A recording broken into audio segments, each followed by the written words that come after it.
At my own Sunday dinner, my children set my plate on the floor like I was a dog, and the fork clicked against the tile while they watched. Mark, my eldest, even nudged it with his shoe as if he were sliding a bowl to our golden retriever, Daisy. Jessica covered her mouth like it was a joke, her phone already angled to catch my reaction. The roast I'd slow-cooked since church smelled like home, and there it was, steaming on the grout between chair legs. I stared at the plate, then at the faces I had fed for 4 decades, and I felt something steady snap back into place inside me. So I straightened my back, reached for my keys on the hook by the pantry, and did the one thing they never imagined I would. If you're wondering how a family gets to a moment like that, let me take you back a few Sundays. My name is Margaret Hale. I'm 67, a widow with a flag on the front porch and a ranch house that smells like cinnamon and lemon pledge. After the early service at church, I'd come home, tie on my old blue apron, and make pot roast with carrots, green bean casserole with the crispy onions, and cornbread in my mother's cast iron skillet. Iced tea went into mason jars, butter into the little ceramic dish shaped like a cow, and the good silver, my mother's, came out of its flannel sleeves. Mark would bring his appetite and opinions, Jessica her ring light and restless fingers, and the grandkids would toss their sneakers by the door while the game murmured from the living room. Sunday dinner wasn't fancy. It was our rhythm, the American kind that grows from casseroles and clockwork. All week I did the little things that keep a family stitched together, the things no one notices until they stop. I hemmed pants for Mark when he didn't have time, mailed Jessica's rent check when her direct deposit glitched, and picked up the kids from soccer in my old Subaru with the quilt folded in the back. I kept a jar of quarters for the ice cream truck, set aside the biggest slice of apple pie for whoever had the hardest week, and texted, "Home safe?" after every late shift and road trip. When the joke started, about my house rules, about me being old school, I chose kindness, thinking respect would follow if I kept feeding it. Maybe that's why I didn't see the line creeping closer until their laughter was standing on it. This is the story of how dignity went missing at my own table. If you believe no one, not even your grown children, gets to put your worth on the floor, subscribe and hit the bell, because you'll want to see how I set things right. It wasn't one big fight. It was 100 paper cuts. Mark rolled his eyes about my no phones rule and called it controlling. Jessica filmed my gravy boat for her followers and captioned it vintage vibes, and they both told me to relax when I asked for help setting the table. Thanksgiving, Jessica brought store-bought rolls and sneered at my handwritten place cards, and Mark announced he'd be billing me in hugs for fixing my Wi-Fi. I swallowed it, like a pill without water, because I remembered Little League snacks and PTA meetings and the nights I ironed uniforms by the glow of a late-night sitcom. I told myself they were stressed, that the world is harsher now, that my job was to keep the light on and the porch clear of leaves. But that Sunday, the one with the pot roast and the laughter that didn't feel like laughter, they mistook my love for permission. "Since you baby that dog, Mom," Mark said, grin crooked, "maybe you'll eat like her." And he bent to place my plate by Daisy's water bowl.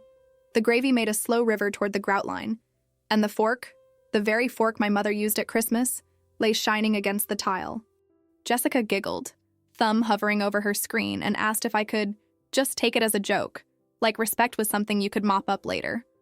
I saw myself in the reflection of the microwave, apron, pearls, hands that have washed 1,000 dishes, and I chose to stop pretending this was normal.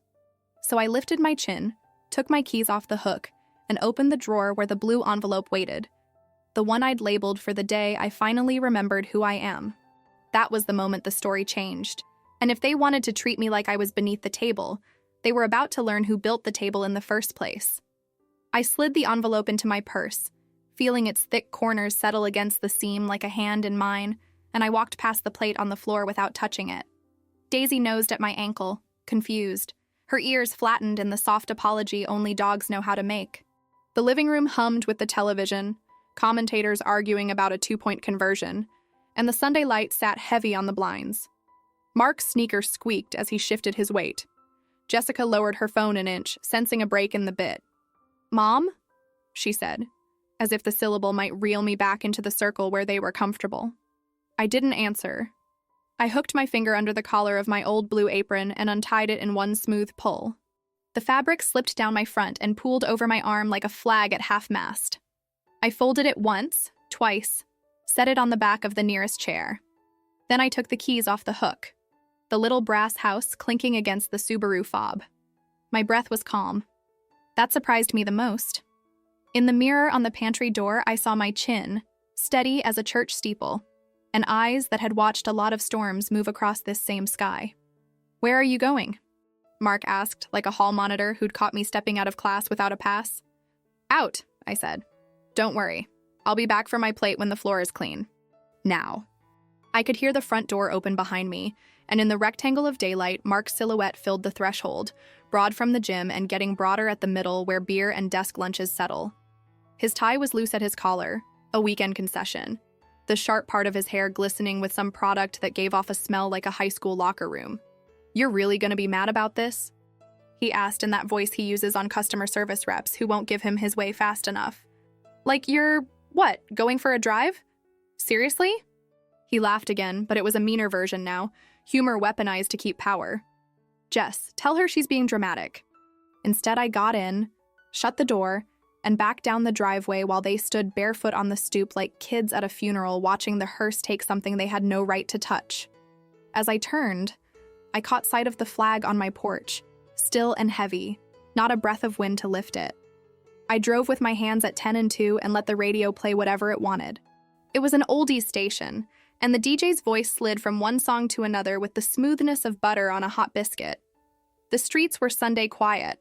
Sprinklers clicked on and threw rainbows across clipped lawns. A pair of teenage boys in jerseys shot hoops at a portable rim. The ball's hollow, thump an answer from the world that still made sense. At the first red light, I took the blue envelope out of my purse and laid it on the passenger seat. It wasn't heavy, but I could feel the weight of it like you feel a dollar bill you've tucked into your bra, the awareness that there is something there that will matter later. The front of the envelope was my handwriting, the one I used for grocery lists and birthday cards, disciplined but a little loopy at the edges. The letters of my name were firm. Margaret Hale. Underneath, in smaller script, "For when you remember." I drove past the feed store where my husband used to buy seed for a garden we never quite got right, and past the VFW where he'd sit all afternoon nursing a beer and listening to other men tell the same stories in different ways. At the next light, I pulled into the church parking lot, empty except for a minivan with a faded fish sticker and a pickup belonging to the groundskeeper. The oak tree by the side door threw a steady shade onto the asphalt. I parked under it and turned off the engine. The quiet hit me like a phone call you know is bad news before you answer. I opened the envelope. Inside, there were 5 things. A letter to myself in my husband's handwriting, written the year he got sick, the last year the pain hadn't turned him into a stranger. A copy of the deed to the house with a small sticky note in my handwriting, "Call Alvarez," stuck to the corner. A new debit card the credit union had sent, still affixed to the paper, not yet activated. A checklist in my own handwriting of small, hard steps: freeze credit, change online passwords, call Lila, call Pastor Jude. And a brochure from a law office with a tasteful logo, the kind of paper that feels expensive when you rub it between finger and thumb. I didn't read the letter yet. I held it against my chest where it warmed like a hand pressed into my solar plexus, steadying the thing that had snapped back into place. Alvarez. This was Lila's brother-in-law's firm. We'd whispered about it last spring, at the bake sale, when she'd mentioned her cousin's mother had gotten fleeced by a daughter-in-law with access to the joint checking account. "You need a plan," Lila had told me over lemon bars. Not a lecture, just a fact. A legal one. Don't make them the plan. I had nodded and written a note in my calendar that I'd look at and ignore for 2 months, an act of faith that time and casseroles could fix the slow leak in my roof. Last week, after another Sunday of sighs and smirks, I'd finally made the appointment. "Bring your deed," Alvarez's assistant had said over a crackly line. "We'll put the house in a trust with you as trustee. It makes things clean." I had done it. The papers were signed and filed, and the blue envelope held a copy, and the instructions. Practical, unemotional, that sat like a password in my lap. I breathed in the smell of old varnish and hymnals that always leaks out the church walls, a scent like polished time. The reality hit me not like a lightning strike, but like waking up on a familiar couch and realizing the party is over, the confetti on the carpet dull in the morning light. I scrolled to Lila in my contacts and hit call. She answered on the second ring. "You alive?" Just the plate, the fork, the way respect can evaporate so completely you only know it's gone when the sound it makes returning is a snap in your chest. There was silence on the other end. Lila is not a woman who fills space to make others comfortable. Come, she said finally. Come now. I'll make coffee you can stand a spoon up in. She was on the porch in yoga pants and a Purdue sweatshirt, hair in a headband, the kind of practical pretty that embarrasses the women trying to keep up. She hugged me tight and let me go.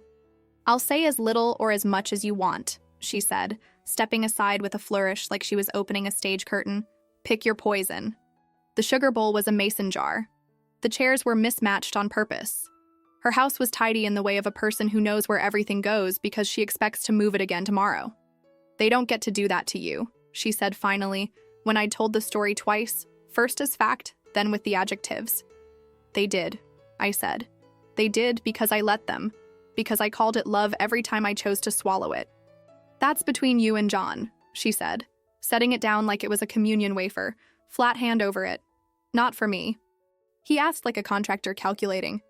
He said he was saving me money. You stayed with John until he was gone. You stayed with PTA and Little League snacks and all the ways a community gets made. He visits, you stayed. When he joked about taking your car because you shouldn't be driving at night, and then he took your keys off the hook and didn't give them back until you called me to come pick us up from the fireworks, because he wanted to prove a point, Mark had always been the king of the little cut. It had snuck up on me because he'd been the little boy who cried when he got caught lying, who stayed up with me to watch the meteor shower on a blanket, who held Daisy's first puppy collar like it was the Holy Grail. But the man he'd become had a sourness in him that curdled everything kind. He framed his greed as responsibility, his control as safety. He called me kiddo when I didn't agree with him. He sighed when I asked a question about my own money. He pushed his plate across the table with a flourish and said, "Guess we'll just get DoorDash," if dinner wasn't to his taste, no matter that my hands ached from peeling potatoes. Jessica played along because she needed a good clip and an easier month's rent. When I asked her where her money went, she called me invasive. When I offered to take her to the credit union to open a savings account, she smiled like I'd offered her a recipe for gelatin mold and said, "That's cute." People on her phone were an audience she had to feed, and I was content for her to throw to them like bread to ducks. Her boyfriend Kyle sat on my couch last Sunday and told me that the algorithm doesn't like long videos anymore, like it was the weather. He smiled at me like I was a PTA mom he needed to sweet talk to get extra snack tickets. "Your kitchen is like great content," he said, scanning my counters like a set designer. "Real vintage vibes." "You can sleep here," she said, "or you can sleep there and keep your keys under your pillow. Either way, call Alvarez in the morning." Could be a flip. If it's the Hales, that place needs a new roof. Mark was asking about roofers on here last week. "Oh, we're looking for a 3-bedroom. Does anyone know if they're doing an open house? Don't they have kids? Maybe the kids are moving her." Lila's thumb flicked down with controlled fury. "He's shopping you," she said, voice flat, out loud, to strangers with opinions about your shingles. "Keep your patience in a jar in your pocket and take just a teaspoon at a time." A woman's name, Tanya, written in a practiced hand, with a smiley face. "Looking forward to Friday," it said on the back, in blue pen. I stood on the driveway and let the air go entirely out of me. When I had enough back to move, I slid the card into the pocket of my jeans. In the garage, the box of trophies had toppled over. The little gold boys scattered across the concrete like they'd tried to run and the lid had tripped them. I stepped over them like I used to step over Lego in the dark, carefully without letting my bare feet find the test of pain by accident. Inside, the air in the kitchen had cooled. The skillet sat on the stove, a dark moon. The pot roast congealed on the tile, marked by fork prongs and Daisy's polite, guilty licks. Someone had thrown a paper towel over it as if a towel could give modesty back to a debased thing. Jessica's ring light glowed weakly in the corner. She must have forgotten to turn it off, and it made the corner look like the entrance to an interrogation room on a TV show. "Mom?" Jessica came out of the hallway like she'd been waiting behind a curtain for her cue. Her face was scrubbed of the earlier archness. She carried Daisy like a baby. Daisy long-suffering, her paws dangling. "We were worried," she said, performing the line like it had points attached. "Where's Mark?" I asked. "In the office," she said, nodding toward John's old den, which had been overtaken by boxes labeled taxes and networking event swag and Mom's photo albums, in Sharpie. "He's on a call." I stood in the angle of the hallway and listened. "Yeah, we can do Friday," he was saying. "She'll be here. Oh, she's ready to downsize, she just doesn't know it yet. A chuckle, not mean exactly, but dismissive, as if anyone who disagreed with him didn't have all the facts. No, trust me, she wants it. She keeps saying the yard hurts her back, and she could use the cash, with Social Security and all. No, it's in process. Papers are practically done. Well, I mean, we can get them. Or I can... Yeah, my buddy at the bank says it's a rubber stamp when it's family. Guardian hearing is a worst-case scenario, but we've got plenty to work with. He laughed again. You saw the clip Jess posted? The dog thing? Yeah, I know. It was just a joke, but frankly, it shows... Jessica, behind me, made a sound like the last bubble in a pot of water. He told me he wasn't... She started, then cut herself off, one hand rising to cover her mouth like the gesture could put a thought back in. Mark kept talking. I'm not trying to be an asshole, Tanya, he said, as if that were the most persuasive argument a man could make. I'm trying to be smart. She sits on $500,000 in equity while she clips coupons. Make it make sense. We'll get her somewhere nice. The one on Haverhill with the craft room. She'll love it. My wife can stop worrying. We can stop... He lowered his voice further, and I had to hold my breath to hear. Look, I've fronted a lot.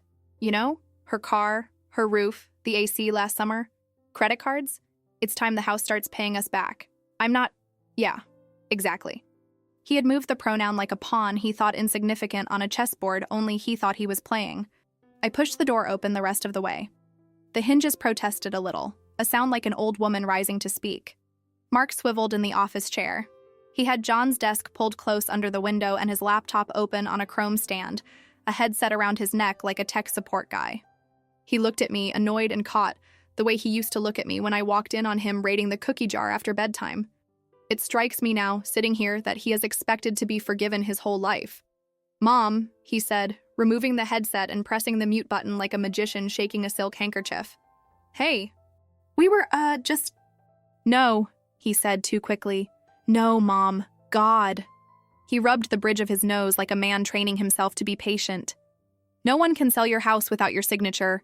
I'm just lining up options, information. You always say you like to be prepared. This place is too much for you. He ticked items off on his fingers. The yard, the gutters, the porch steps, the taxes. You shouldn't be on ladders. You shouldn't be on your hands and knees scrubbing anything. We can get you a condo with an elevator and a guy named Stu at the front desk. You can have a bridge club, craft room. You'll love it. And listen, you can give Jessica and me a little breathing room with our own stuff, okay? It's not like we're asking for charity. Jess and I sort through your things for 6 months while the state takes the house? No thanks. We're getting ahead of that. Her real face peeked through, the one that cried at E.T. and carried Daisy like a baby when she thought no one was watching. You told Tanya I want to move, I said to Mark. You said you have plenty to work with for a guardian hearing. You said she'll be here on Friday. You told her my wife can stop worrying. She thinks we can get a good cash offer. We don't want to lose that window. He spun the laptop toward me in a gesture that pretended to offer transparency and hid everything. An email tab was open. 30 unread messages, one of which had a little subject line I could read without even trying. Petition draft. Hail guardianship. Another, POA docs ready for signature. My body did that thing again where heat swarms your face and all the places doctors tell you hormones live. I picked up the laptop, steady hands, and clicked. He moved to stop me, but I gave him a look that stilled him like a dog who has been trained. The draft was from a lawyer whose name I recognized from the next door thread, a man who advertises malpractice wins on billboards near the freeway. Attached was a PDF. I opened it. The form had boxes checked, decisional incapacity due to, and there was my name in black under my birth date like I might not know it myself. Under supporting evidence, it listed recent concerning behaviors, bullet points that looked tidy and damning out of context, left stove on overnight, memory lapses as evidenced by repeated texts asking for reminders, difficulty managing finances, including overdraft fees. I had one when someone at the pharmacy double-charged me. And a link in a legal document to a video. Mother refuses to eat at table, eats off floor with dog. There are words that turn your life into a room with a mirrored ceiling and make everything look like a reflection of stupidity, even when it's not. I felt those words press on me. I started to shake, not because of the content, but because of the precision of the malice. Someone had gone to the trouble to find, clip, download, and link a video of me living my life in one small corner as evidence that I was unfit to live it in the rest. "You filmed me," I said to Jessica, my voice so flat even Echo would refuse to bounce. "You posted it." Mark reached to fold the laptop, to close it like a lid over a pot that is boiling over. "This is getting blown out of proportion," he said. "We didn't file anything. It's a draft. It's leverage." He pulled down a binder labeled Mom, Important, and thumped it on the desk as if he could rearrange this moment into one where he was helpful. "I was actually organizing this for you," he said, flipping to a color-coded tab. "Passwords. Your will. Insurance. It's a mess." It was a master key he'd made without asking. "Who asked you to do any of this?" I said. "God," he said, exasperated. "No one asked me to do anything, Mom. That's the point. If I don't, it doesn't get done. I'm the eldest. I take care of things. That's my role. You drilled that into me. You always turn everything into a Greek tragedy. It's not personal. It's practical. You can't afford to waste the value in this house or let your mind slip on us and then we're the bad guys cleaning up the mess. You can't live here forever, Mom. Look at these steps." He gestured toward the hallway as if the steps were complicit. "You're one fall away from—" He stopped. "We're the adults now." They were, in fact, adults. But adulthood is not a license. It's a tool, like a shovel. You can use it to plant or to bury. He put his hand on the desk and leaned in. "Listen to me. You don't get to decide everything anymore. We do." I wanted to reach across the space and take that sentence back out of the air, fold it into something harmless like a napkin, and shove it into his mouth so he couldn't hurt himself with it. But you can't unring a bell. You can only decide how loudly you're going to let it ring in your life. I closed the laptop gently because I was raised to be kind to other people's things even when they were using them to hurt me. I slid the business card out of my pocket and set it on the desk next to his binder with calm precision, like a dealer laying down a queen of spades. Then I took the blue envelope out of my purse and set it next to it. Mark watched my hands like a man who thinks the cards are marked and he'll catch you if he looks hard enough. "This house," I said, my hand on the envelope, "is in a trust with my name on it. I am trustee. You can't sell it. You can't borrow against it. You can't list it. You can't show it to your friend. You can't promise it to your wife. You can't count on it to solve a budget you haven't solved yourself. It doesn't belong to you. It doesn't belong to your sister. It doesn't belong to a woman named Tanya with a smiley face for a dot on her eye. It belongs where it always has. With me," he said, the word trust suddenly sounding like a slur. "I did," I said. "Last week. Alvarez filed it Wednesday." Jessica took a step backward and then forward, as if the tide in her had shifted and she was trying to decide whether to let it take her out or plant her feet and stand. "You went behind our backs," Mark said. And there it was again. The assumption that my back is theirs to catalog, surveil, and own. "I went in front of your face," I said. "You didn't see me because you weren't looking where a person is. You were looking at a plate on the floor." "My God," he said, "all this over a joke. You're impossible." "That I can. Right now, I'm deciding you don't get to present evidence in my house." You want a war? You've got one. Then I'm going to throw out the roast you disrespected. And then I'm going to take a hot shower and wash this day off. Tomorrow, I'm going to call Alvarez and Pastor Jude and Lila and the credit union and the DMV. I'm going to move through my list like I move through a recipe, one ingredient at a time, and I will whistle while I stir. And you're not welcome here for dinner until you can see my plate where it belongs.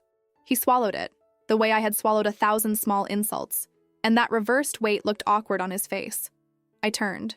Jessica stepped aside to let me pass. Daisy squirmed in her arms, then lunged for me. I took the dog, and her warm body settled into the place where the letter had warmed me earlier. In the kitchen, I bent and picked up the plate off the floor. I carried it to the sink, scraped it into the trash with a firm wrap, and ran hot water over the porcelain. Steam rose and made halos around the overhead light. I washed the fork, the very fork my mother held when we rolled meatballs on Christmas Eve, polished it with a soft towel, and placed it back in the drawer with the little velvet-lined divider like I was setting a gem into a crown. When the sink was clean and the dog's bowl was full and the trash was tied and carried out, I sat down at my table, at the place I have always sat, at the head because someone has to. The wood was scratched where little cars had raced, where a science project had leaked glue, where my husband had signed checks, where I had written 23 thank you cards after his funeral. I laid my hand flat on the table and felt the ridges of those memories in my skin. I opened the letter in the blue envelope, finally. John's handwriting tilted on the page like it always had. Left slant. The stubbornness of a left-handed boy who went to school when teachers tried to switch you. Mags, it began. It said all the things a good man says when he knows the world will try to make his wife small and tired and he won't be there to take out the trash or tell a son to watch his tone. It said, you built this. It said, they eat because you cook. It said, remember who you are. It said, make a plan. It said, don't let anyone sell your porch swing out from under you. It said, I love you. It said, you are allowed to be the adult in the room even when the room is full of your children.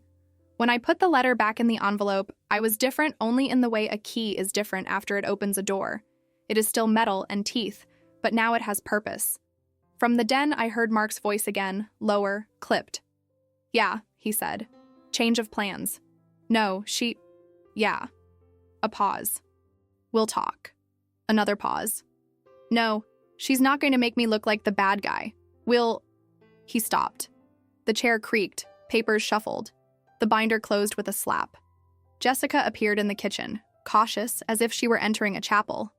Mom, she said, do you want me to help you put the good silver back?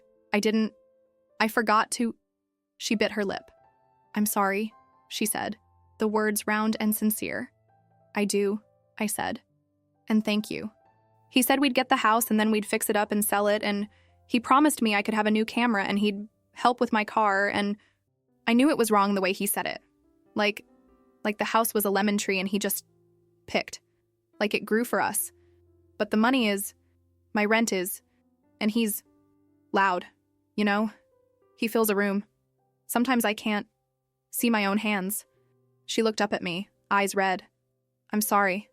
You can decide to be the person who says, no, not like this. You can decide to be the person who doesn't film someone's dignity for views.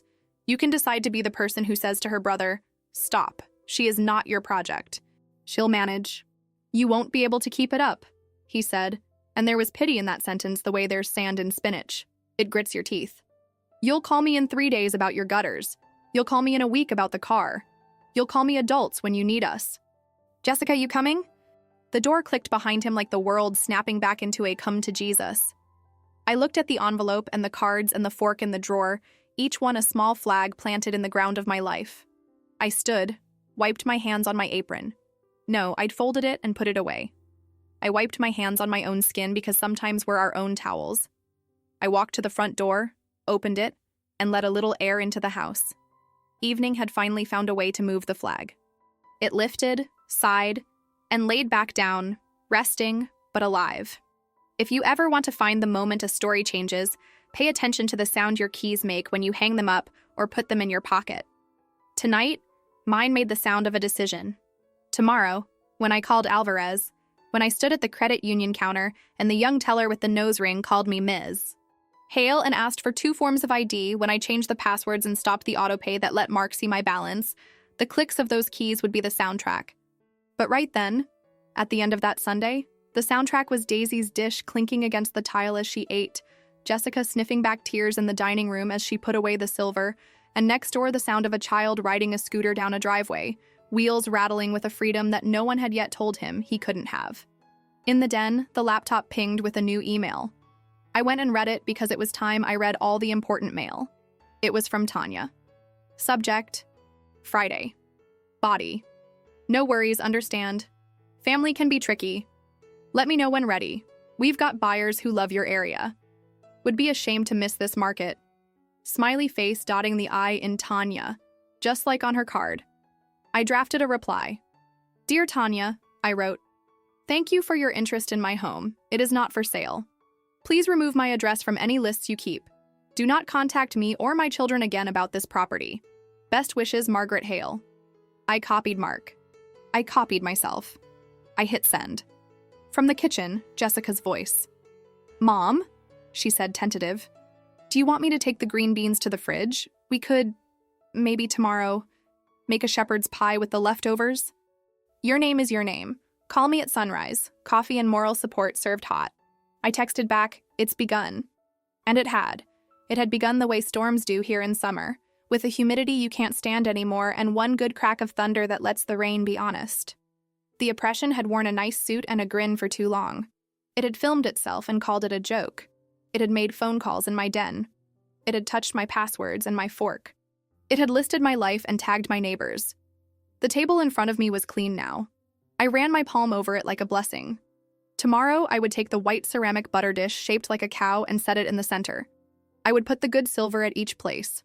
I would put my plate in the spot with the best light. And if my son came by after work to test my resolve with a smirk and a binder, he'd find a door that opens only to people who understand what a table is for.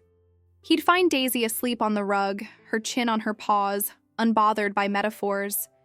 He'd find a woman who had remembered who she was, the person who built the table in the first place. And he would find that I had put something else on the table, something no one ever thought to notice. My spine, polished and upright, set in its rightful place.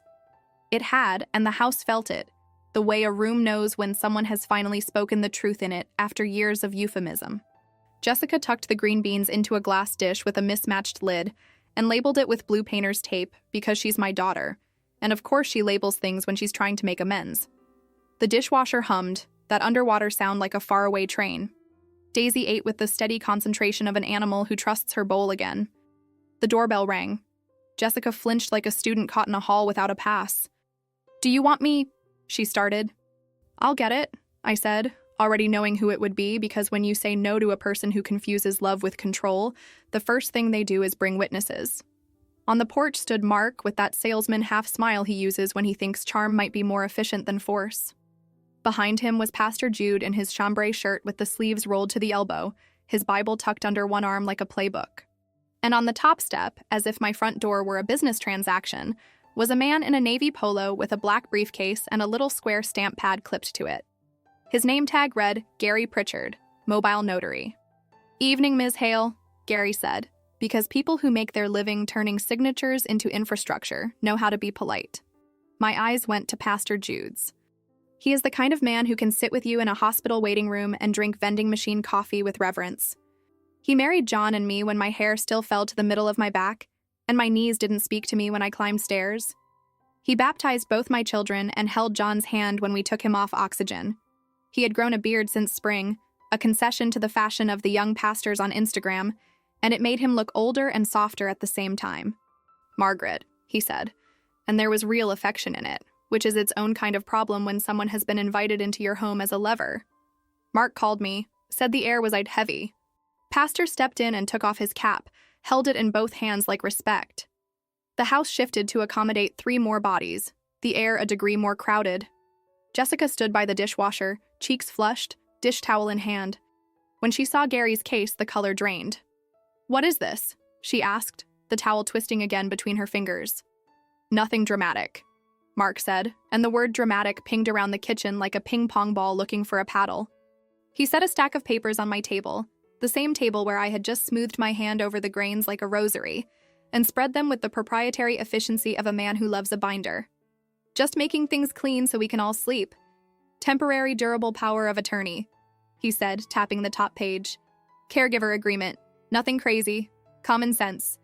And a listing agreement so we can start looking at offers with Tanya when you're ready." He shot me a look that meant Friday isn't dead. He had that habit of acting like words are reversible if he says them with enough confidence. Gary opened his case and took out a little ink pad like a magician about to make coins appear.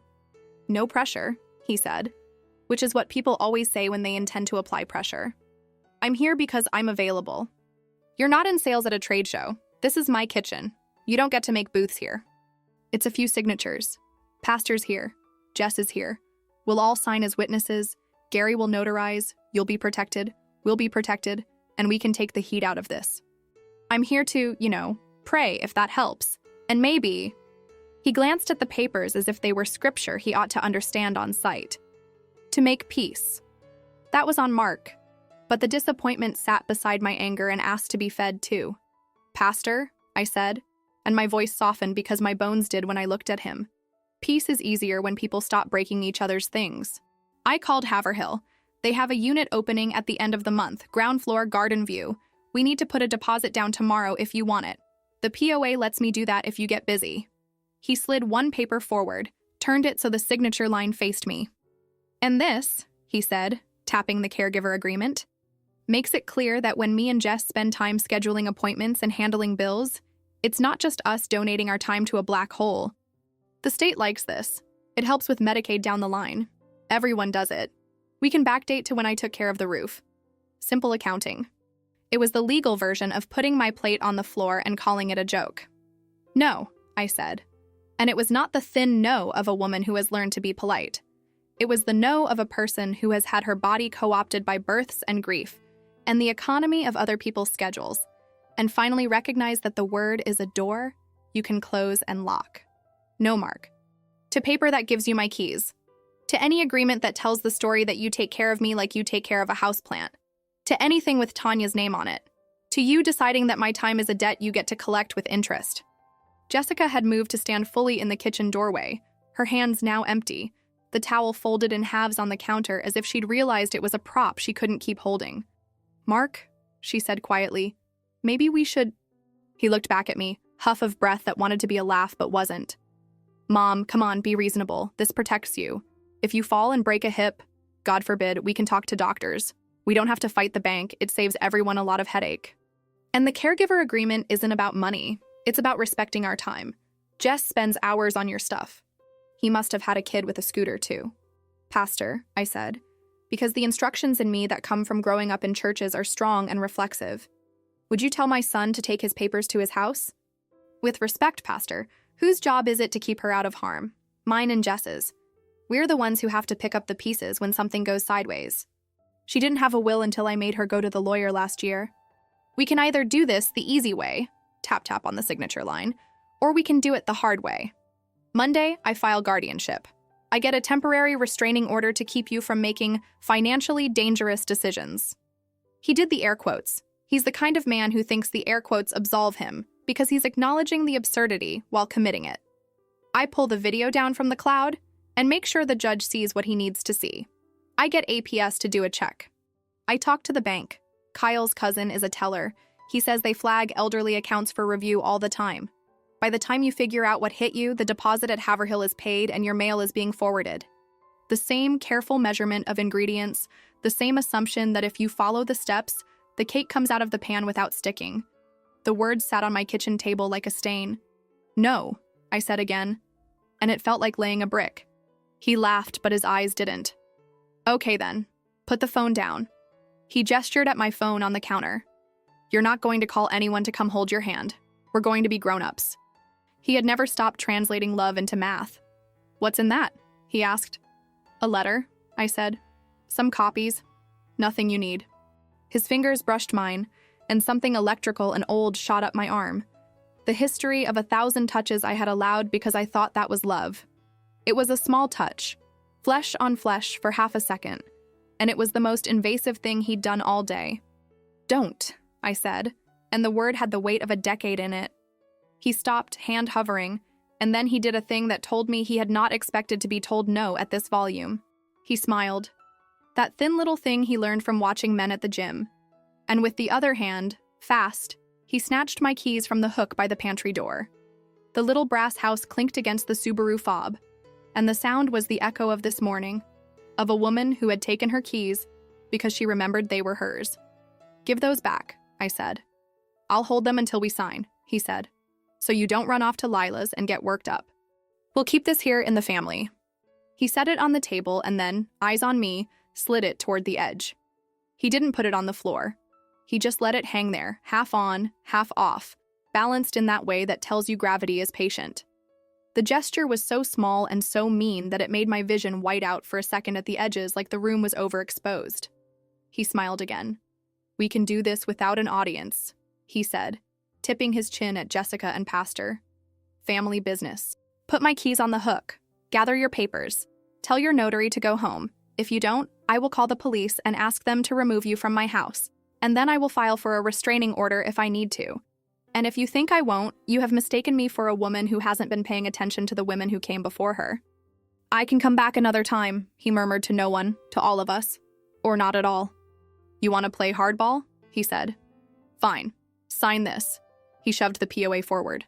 "And I'll leave. Fair trade. You sign, I go. You don't sign. We stay until you do. I looked at the keys under his fingers.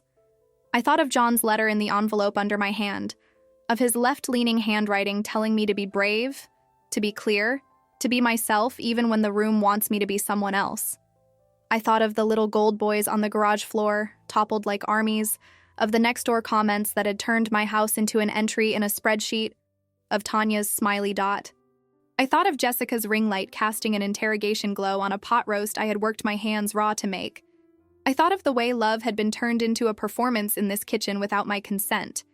And then I snapped, not like a twig, but like a trap closing. "Get out of my house," I said. The words were simple as a door swinging shut. Now. My adult son is attempting to coerce me into signing legal documents in my home. He has taken my keys. He will not leave. They won't be shocked that I'm not letting a man with a briefcase decide where I live. From 3 houses down, the distant wail of a siren. Not loud, not urgent in the way of a fire, just the steady approach of accountability. Mark's face did a thing I hadn't seen since he was 12, and a cop had pulled us over because his learner's permit had expired, and he had insisted it was fine to drive home from the Kroger because that's not really driving. He got small around the eyes. He picked the keys up 2 inches off the wood and then set them down again as if the air had weight. "You want to embarrass me," he said, but he didn't quite believe it. "No," I said. "I want you to stop embarrassing yourself." The siren cut off as it turned onto our street. The blue lights from the cruiser bounced off the china cabinet and threw little patches of watercolored light onto the ceiling. I thought of the night John died, when the hospice nurse had stood in this kitchen and told me to breathe because my breath was my own, and that was something no one could ever take. I inhaled steady. The officers who came in were young in the way officers are now. One white-haired woman old enough to be my daughter. One man with acne scars like constellations. They took in the room with the training of people who have stood in 100 kitchens where family had turned into a vent. The woman spoke first. "Ma'am," she said to me, "you called?" He is insisting I sign legal documents, and keeps saying he won't go until I do. He took my keys. He has set a plate near the edge of my table like he's going to teach me a lesson about gravity. I picked the plate up and slid it into the cabinet with the soft clink of a line ending. The male officer looked at Mark. "Sir? The notary is because we wanted to make sure things were in order if she fell. She's..." He stopped himself from saying forgetful because the officers were not his friends.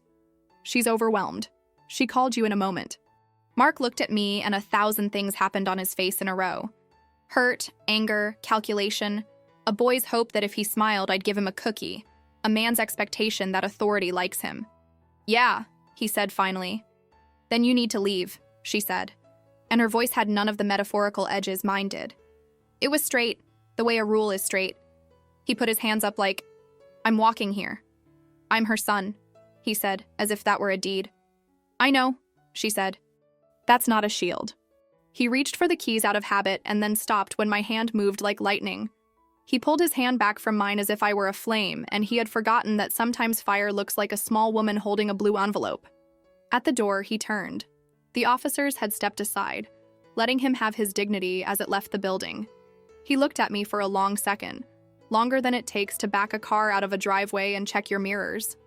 "You'll regret this," he said, with the solemnity of a man pronouncing a curse he believes in. "Maybe," I said. "But if I do, it will be my regret. Not one you crafted for me." The house swallowed the quiet like a pill. Gary's charger rolled away. Pastor put his cap back on, his Bible under his arm.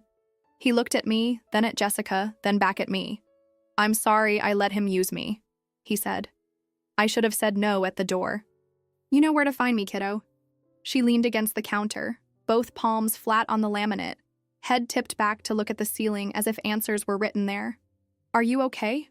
she asked me, like a person who has just watched a deer walk through traffic. "I am," I said. "Sit." "And I have been living in his anger like it's weather. I'm tired of bringing an umbrella into my own house. If he tries, he'll learn a new definition of leverage." I called Kyle while the cops were in the driveway. He said to record. He said we could get millions of views. "You can do both." She shook her head, lips pressed together, and busied herself with the Afghan. After she'd gone to make the couch, I took the blue envelope and climbed the stairs to my room. The house felt different in my feet, like it had been rebalanced. It's a funny thing about a home. It can tell when you've defended it. The floorboards creak less like warnings, and more like old friends with stories. In my room, I opened the safe and slid the envelope in with the other little precious things that have weight beyond their matter. John's watch, Daisy's first puppy tooth in a matchbox, a locket that had a picture of my mother looking fearless at 21. I took out a sheet of paper and a black Sharpie and wrote in big letters, "No uninvited entry. No filming. No ring lights. No keys are to be removed from the hook. If you are here, you are a guest. If you are a guest, you behave like one."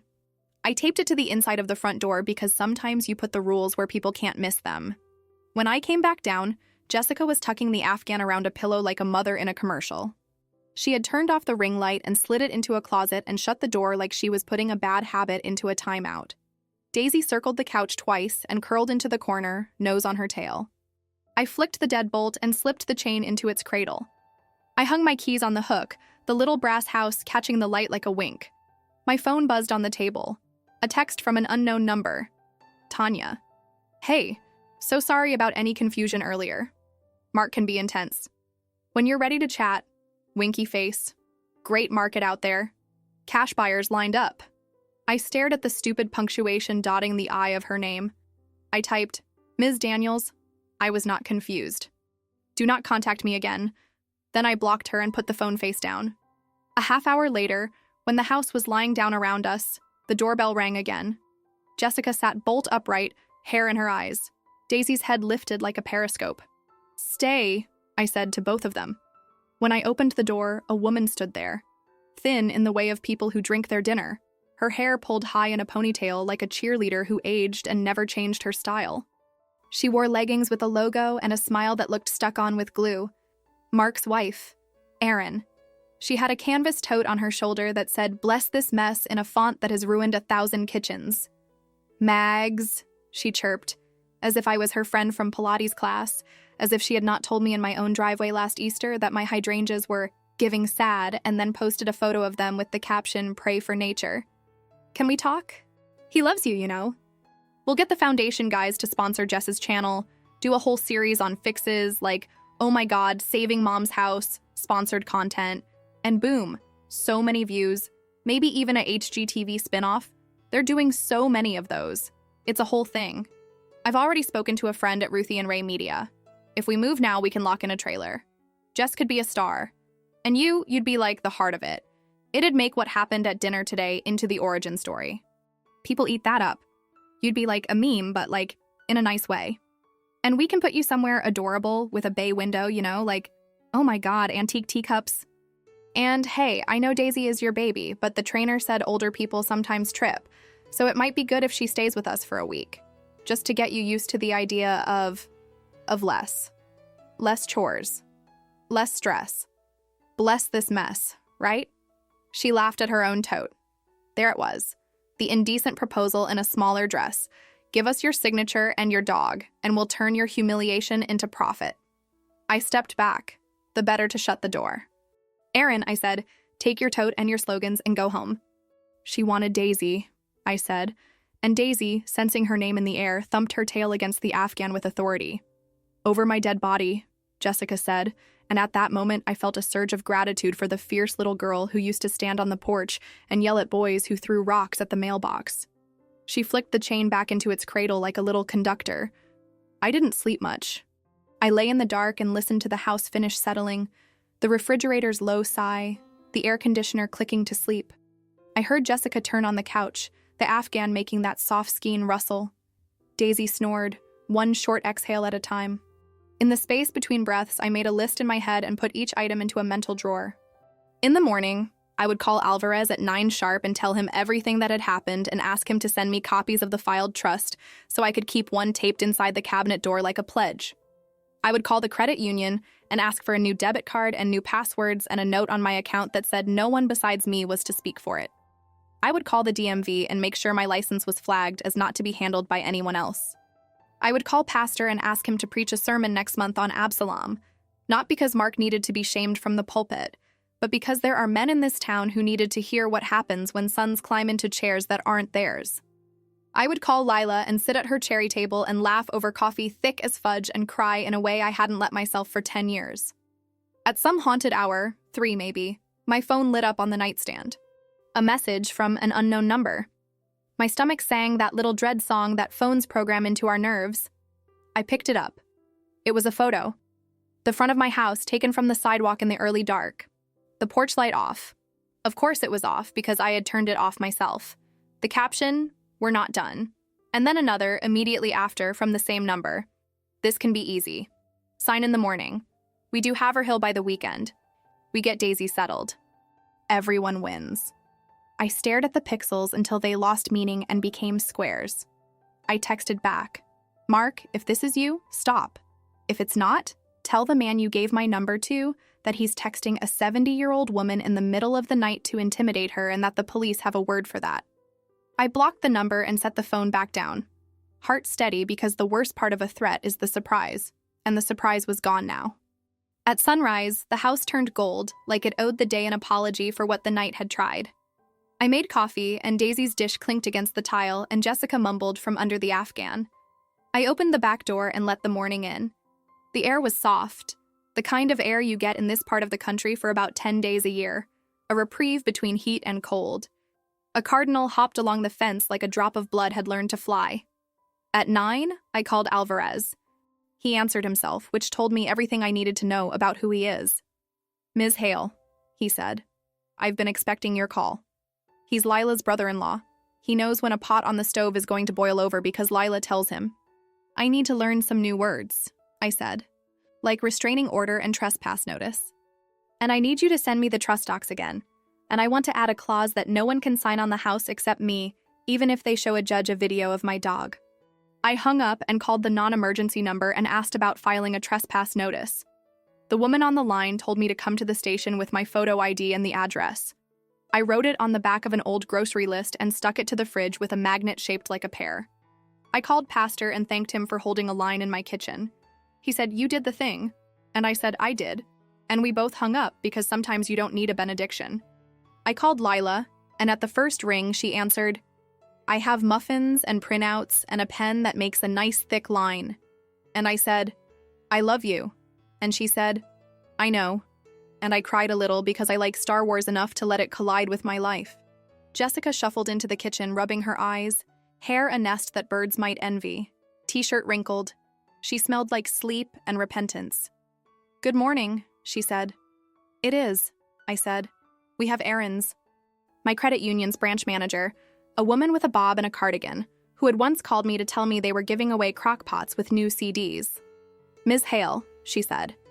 "We had a call this morning from a Mr. Hale requesting access to your accounts to set up automatic withdrawals for a caregiver agreement. He says he's your agent under a durable POA that he's bringing in to file today." She had cereal in her mouth and a look on her face like she was going to throw the bowl on the floor. "He called your bank?" she asked around the spoon. "He's busy," I said. "So am I. If he comes back without invitation, call us and he can be trespassed." He used words like motherhood and obligation and gratitude in a mash that would have made his high school English teacher hold a red pen to her forehead. He ended with, "This is your last chance to make this easy," as if easy were ever my goal. I played it on speaker for Jessica as we drove to Lila's. She listened with her jaw clenched. "Can I save that?" she asked. "For the lawyer?" Lila read Mark's text out loud and then, without comment, reached into her drawer and pulled out a fresh legal pad, set it in front of me, and wrote at the top, "New rules." Underneath, neatly, "No access without invitation. No more we when it's me. Lockbox on credit. Daisy stays. No filming. Put it on your fridge," she said. "Let it be a liturgy." Jessica stuck her tongue out, immortal as a teenager, and then looked at me embarrassed. "It's okay," I said. "Some gestures are ancient for a reason. They weaponize the word and then wonder why you duck when it comes your way." I went into the kitchen and laid the white page on the table next to the blue envelope, the way you set 2 pieces of cloth side by side to decide which dress you'll wear. Jessica stood with her back to the sink like someone who has just learned the rules of a game and realized she's been losing for years. Daisy stretched and put her paw on my foot. I thought of John, of his left slanted letters, of the sentence in his letter that said, "Remember who you are." It wasn't a command. It was an invitation I had been too tired to accept for 5 long years. I picked up the white paper, folded it in half, then in half again. I lit the stove with a match and held the little white square in the flame until it curled on itself like a dead moth. I dropped it in the sink and ran water over it because this is still the United States and we don't set fires in our kitchens no matter how satisfied they make us feel. Jessica watched, wide-eyed. "We're going to be okay, aren't we?" she said. And in that moment, she was both 25 and 5, the little girl who had gotten lost in Target and trusted that if she stood still by the big red ball at the entrance, I would find her. "We're going to be ourselves," I said. That's harder than okay and better. Mark stood there alone this time. No pastor, no notary, no Aaron. He was quieter, which scared me more than the noise. He held out a pen, not the notary pen, a chewed bic, the kind he used to take exams with. "Sign the POA," he said softly. "Just the POA. Forget the listing. Forget everything else. I'll tear up the guardianship. You can—" He stopped, searching for a thing I wanted that he could sell me. "You can keep the dog," he said. And the fact that he thought that was a concession he had the power to make made my mouth taste of iron. "No," I said. "For the last time today."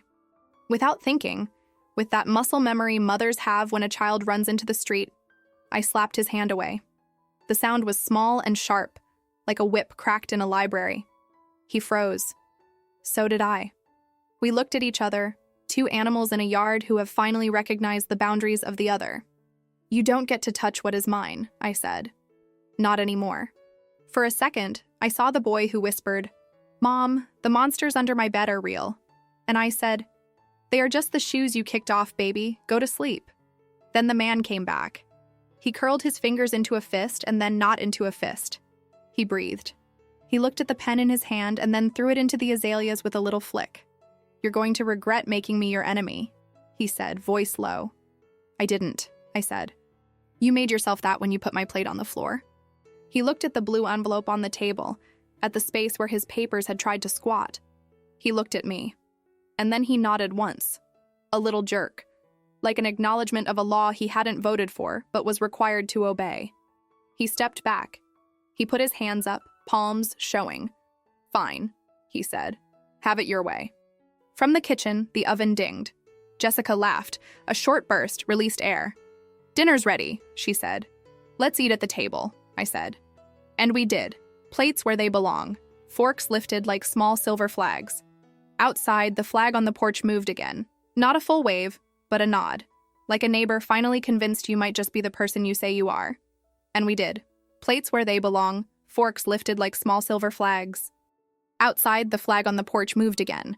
Not a full wave, but a nod. Like a neighbor finally convinced you might just be the person you say you are. After dinner, we cleared the table together, knife edges catching the light like small oaths.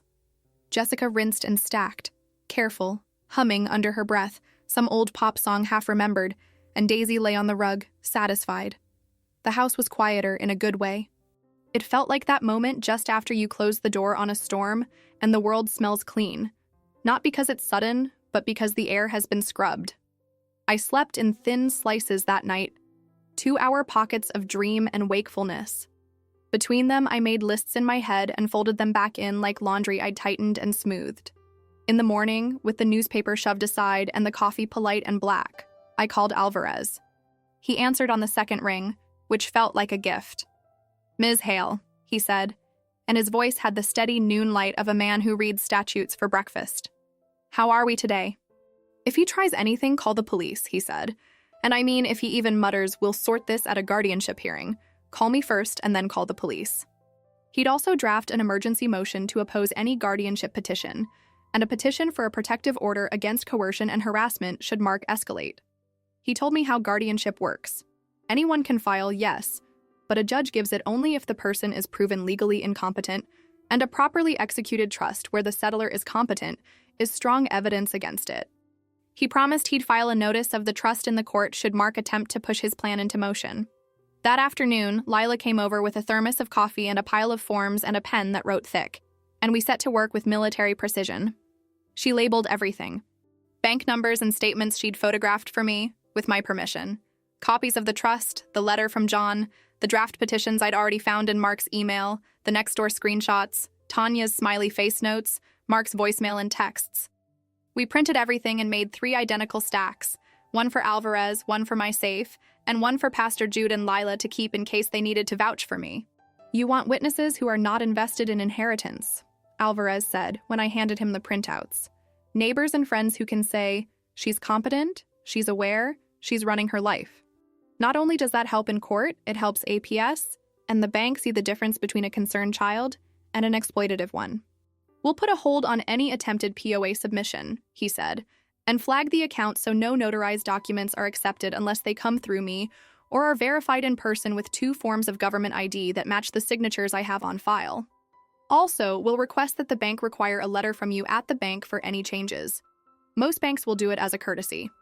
If he's using coercion, you can file a report, he said. They will investigate for financial exploitation or abuse.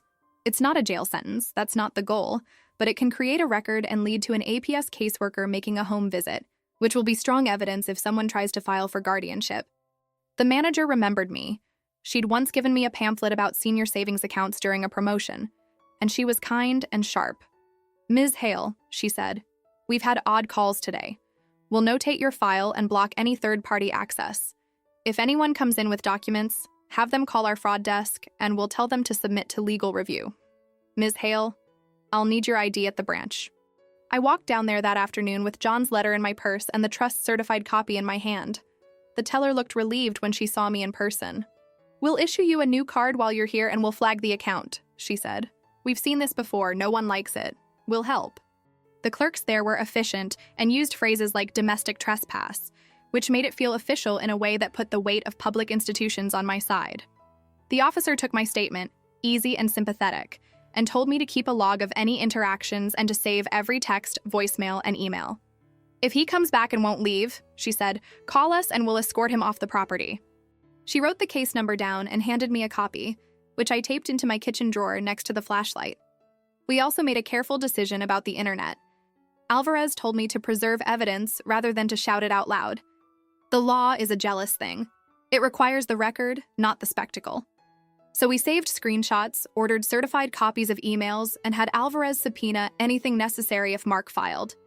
I also asked Jessica to stop filming, to delete everything, and to turn over all the raw files to me and to Alvarez. She did. She cried when she handed them over, embarrassed and relieved all at once, and promised never to post again without consent. That night, I stayed at Lila's house. The decision was practical. To be away took away the ability of anyone to pull me into a corner and try to coerce me in person.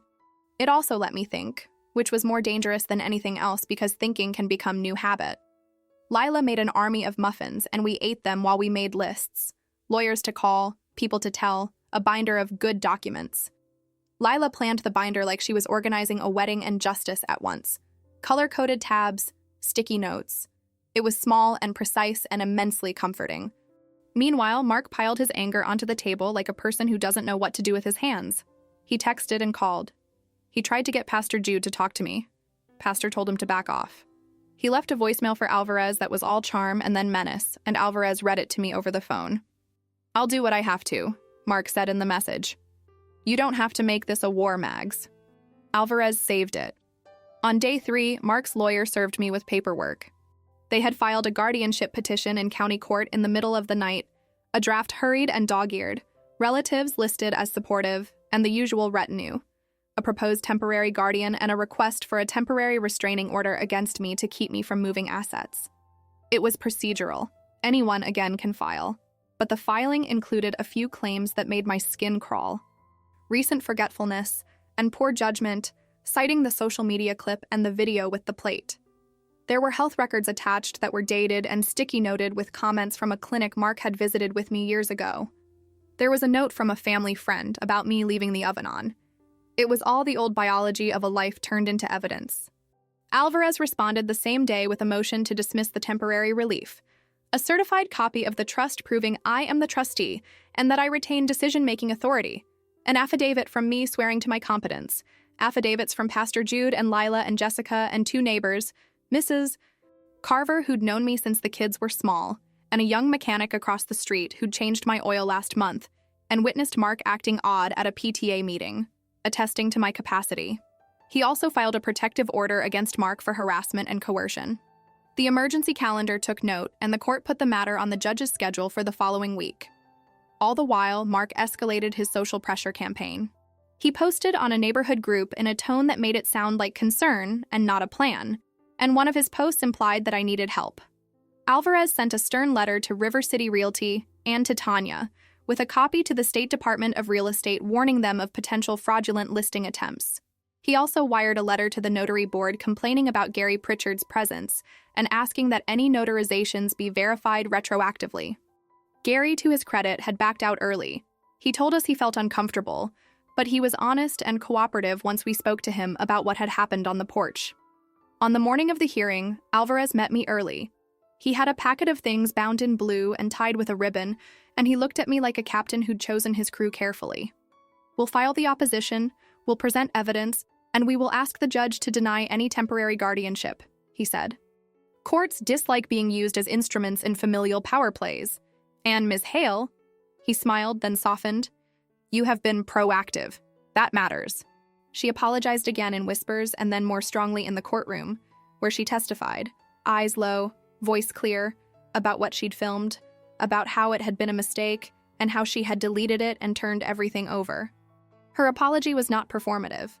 It sounded like someone in the middle of becoming less afraid of the world and more committed to integrity.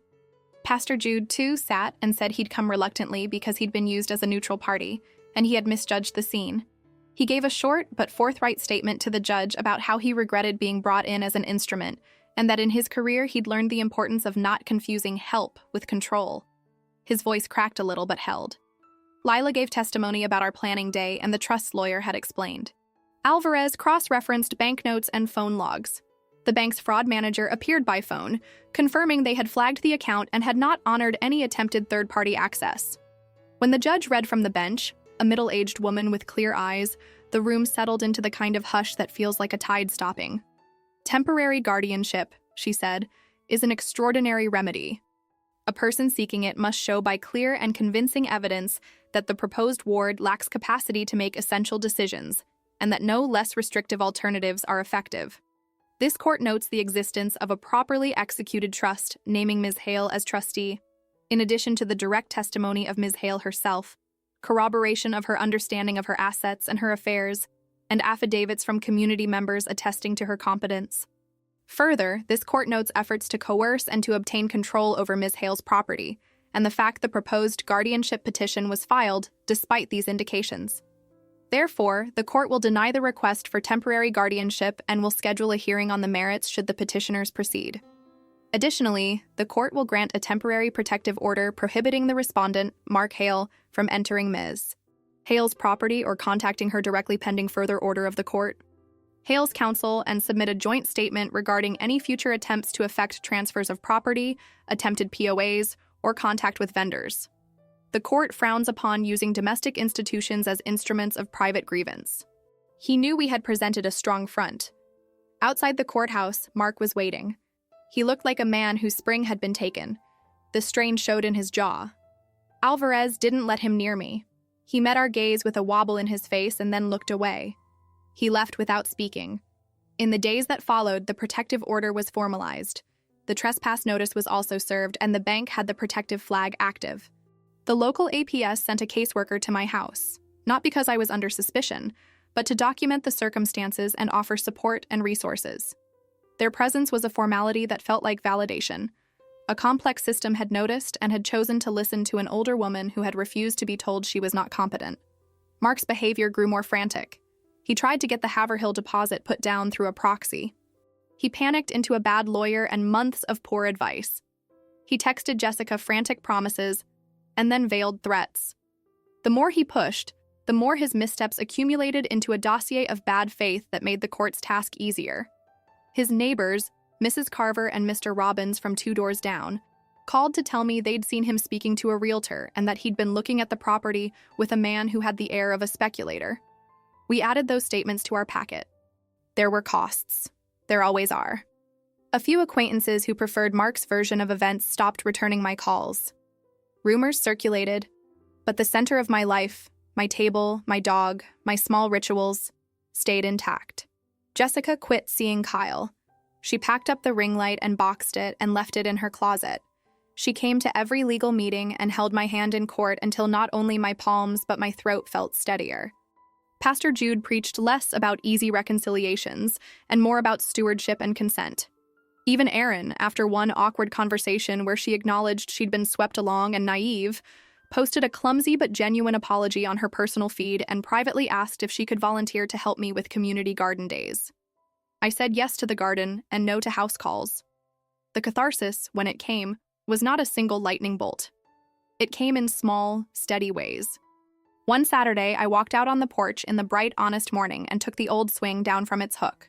It had been leaning in its chain for years, a sagging apology. John had liked that swing.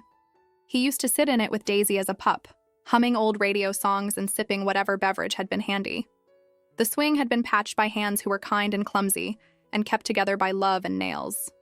With 2 neighbors and Pastor Jude, this time he'd offered to help without arm twisting, I sanded the swing, applied new stain, recapped the chain with new hardware, and hung it so that it sang faintly when the breeze came through.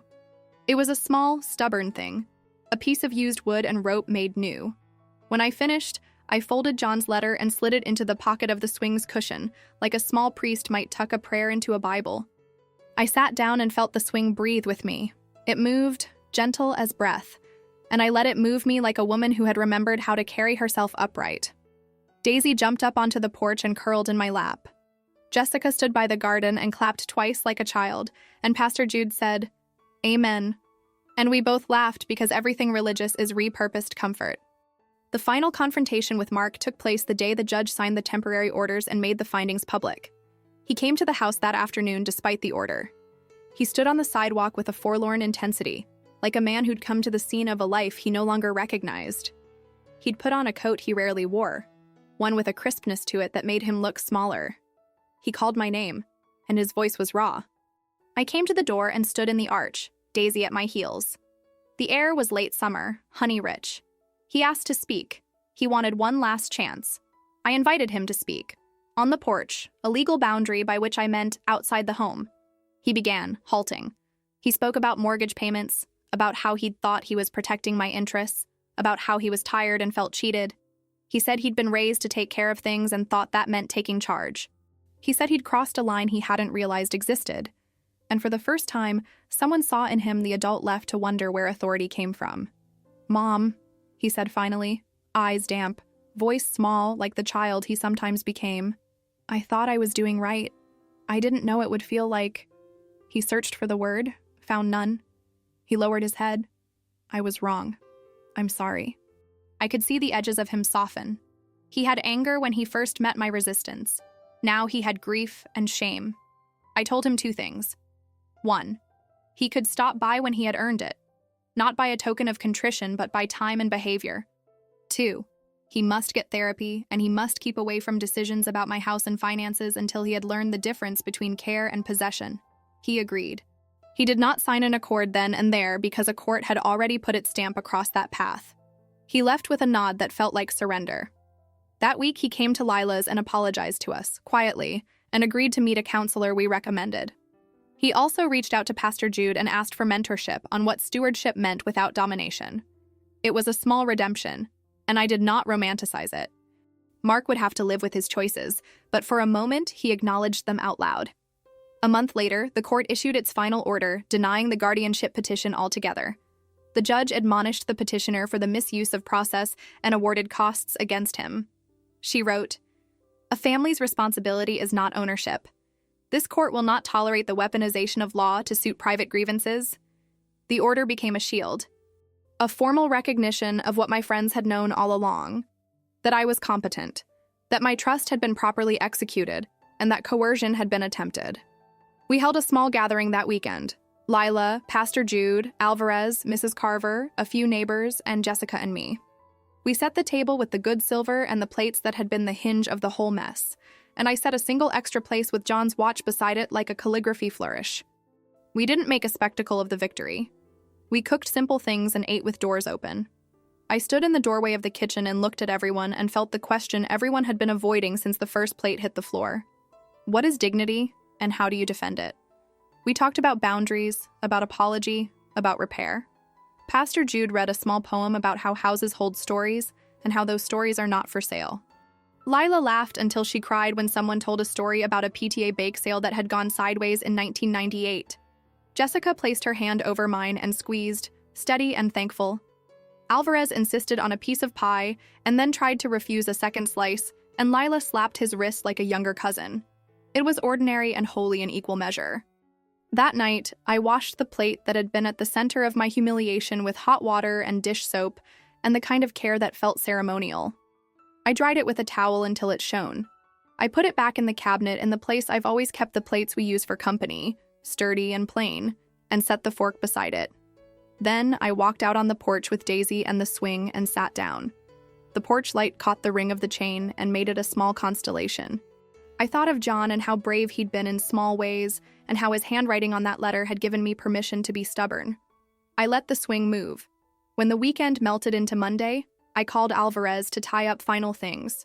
We wrote to the county recorder and had a note placed on the deed that the trust was in effect. We notified the notary commission of Gary's attempted involvement, not as a witch hunt, but as a caution. Notaries are public officers who must protect the vulnerable. The credit union closed a loophole that allowed third-party requests on my account and advised me on a better system for online security.